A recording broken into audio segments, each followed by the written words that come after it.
huge crowds erupting from just in front of Buckingham Palace, huge roars of cheers, I should say, erupting from in front of Buckingham Palace, because that balcony appearance, had the second one by the Queen today, has just begun.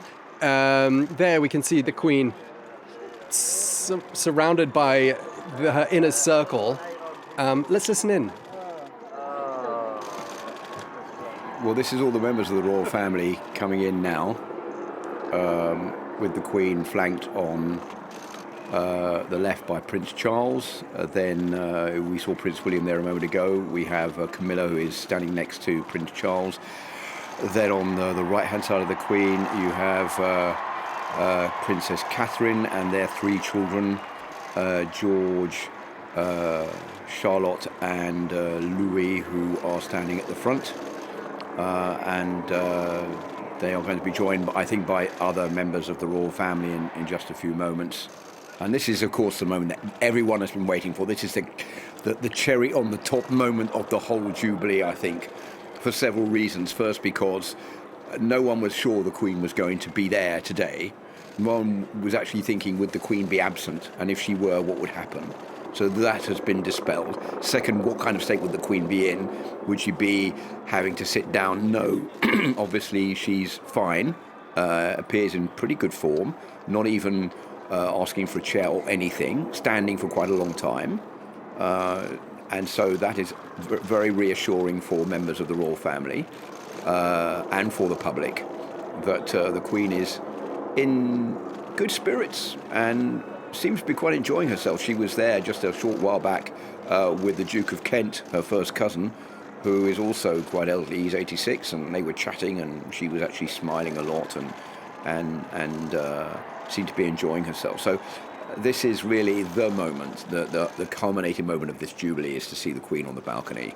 Yeah, and we can see the young princes there starting to point up towards the sky. The Queen too pointing upwards, yeah. Because of course there's going to be this flyby. Yeah.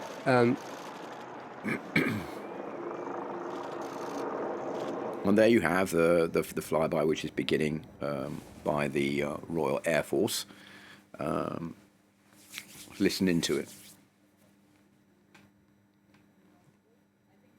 Sorry, every time I speak, someone else speaks to me. It's impossible to do. They are as low as they are allowed, and they can see the Queen's.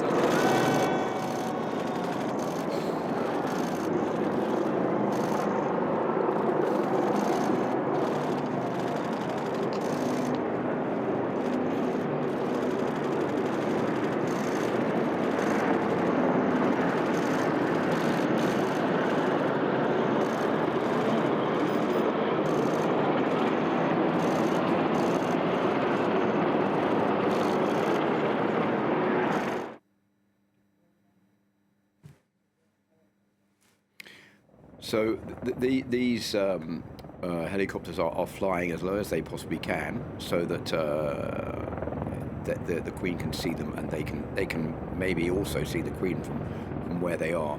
All this is being organised by the Royal Air Force. Just a bit of information about it. The first aircraft will reach Buckingham Palace now, which is 1 p.m. local time. The flight paths are going to last for 6 minutes. These aircraft have been taking off from Royal Navy, British Army and Royal Air Force air stations around the United Kingdom, so they're not all coming from one place. They are joining holding patterns around the southeast of England before coming together, which is what they're doing right now in formation for the flypast.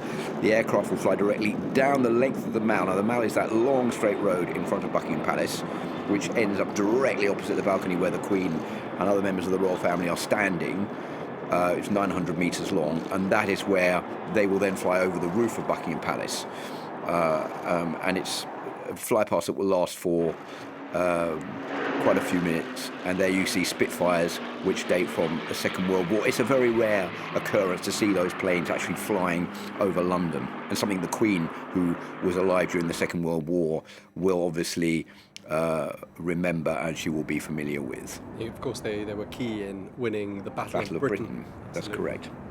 So a historic flyby, as well as they're going to be more modern aircraft as well, and we've seen helicopters too. So a rare event in the And I don't skies. think, Tom, anybody can not be moved by what you can see here. And this is all about not only the military might of the country, but the history of Britain, its greatness, its ability to beat Nazi Germany during the Second World War. And Queen Elizabeth II, who's still head of state, is the only active head of state who was alive and remembers the Second World War, who is still in office.